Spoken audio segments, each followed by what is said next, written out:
So today we are talking about Lesson 13, Module 3, Lesson 13.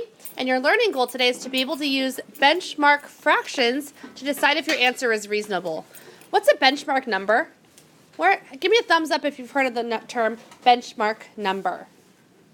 Nitai, what's a benchmark number? It's like 1/2 and 1/4, something you base something off of. That's what it's called, base. Yeah, so that a benchmark number is something you can base your understanding of fractions off of. Like, we have benchmark numbers that aren't fractions, like 10 or 5 or 50 or 100, right? Because those are easy numbers to work with. Benchmark fractions are ones like 1/2 or 1/4 or 1/3. Off the top of your head, do you know which one's bigger, 1/4 or 1/2? 1/2. Yeah. What about 1/3 compared to 1/2? 1/2 is bigger, yeah. What about 1/3 compared to 1/4? 1/3. Yeah. So these are benchmark numbers because you know in your head. Can you picture what 1/2 looks like? Or 1/3? Or 1/4?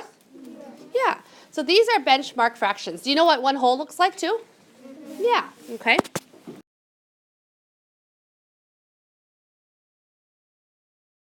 Down. I also don't.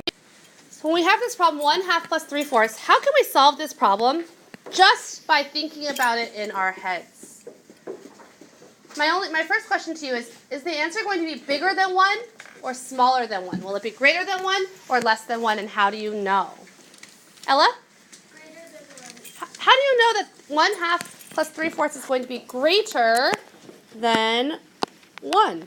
Because 3/4 is greater than 1/2, and we're adding 1/2. Ah, yeah, when we look at the first number, 1/2, you'd have to add 1/2 to it to get 1, right?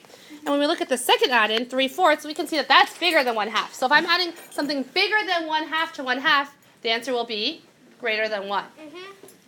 We're using 1 here as our benchmark number. When we actually solve it, we'll know we were correct if our answer is actually bigger than 1.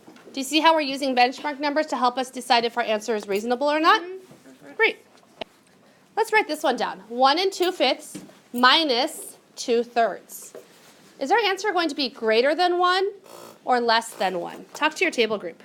When we're looking at this problem, what would we have to subtract from 1 2/5 to make our answer exactly 1? 2/5. Yeah, 1 2/5 minus 2/5 would be exactly 1. So what we have to think about in our head is 2/3 bigger than 2/5 or is it smaller than 2/5? Yeah, 2/3 we know is bigger. Would you rather have 2/3 of a chocolate cake or 2/5 of a chocolate cake? 2/3 because 2/3 is bigger. So if I'm subtracting something bigger than 2/5 from 1 2/5, is our answer going to be bigger than 1 or smaller than 1? Think about it. If I'm taking away, we know that if I did 1 2/5 minus exactly 2/5, our answer would be exactly 1, right? So I'm subtracting something bigger than 2/5 from it. Is our answer going to be bigger than 1 or smaller than 1?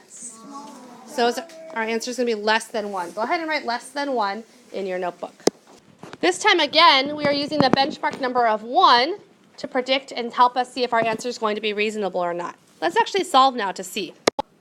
When we're trying to figure out if this answer is going to be greater than 1 or less than 1, we can think to ourselves, what would I need to add to 4/10 in order to get there? What would I need to add to 4/10 in order to get to exactly 1? Lakshan? 6/10. Okay, so some things we know are 4/10 plus 6/10 equals 1. How does 1/3 compare to 6/10? Is 6/10 1/3? No. Is 6/10 bigger or smaller than 1/3? Bigger.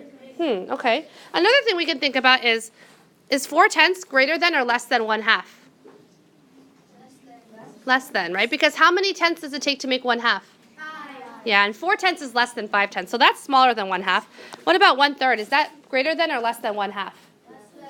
So if I'm adding two things that are each less than 1/2, is my final answer going to be less than or greater than 1? Yeah, so go ahead and we predict that this answer should be less than 1. If I have 4/10 plus 2/9, is the answer going to be greater than 1/2 or less than 1/2? Well, let's see.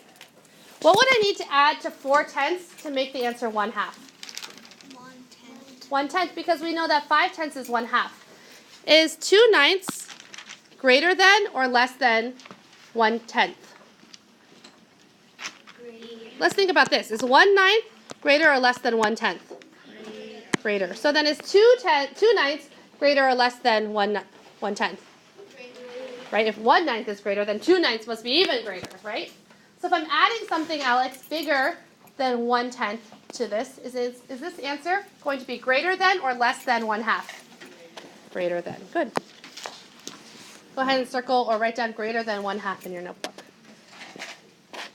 What about if we subtract? If we have 1 4/7 minus 9/10, is this answer going to be less than or greater than 1/2? Huh. Let's take a look at this. Is 9/10 greater or less than 1? Less than, okay. Is 4/7 greater or less than 1/2? Is 4/7 bigger or smaller than 1/2?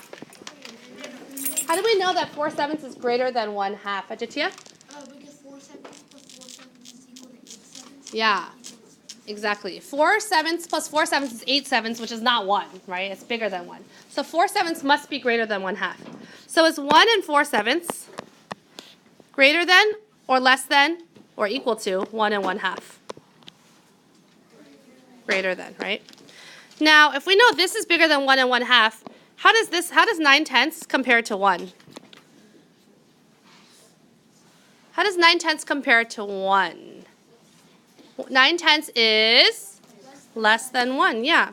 So if I have something that's bigger than 1 1/2, and I'm taking away something less than 1 from it, talk to your table group. Is this answer going to be less than or greater than 1/2? So because we know that 1 4/7 minus 9/10 is going to be bigger than 4/7, we know this answer will be greater than 1/2.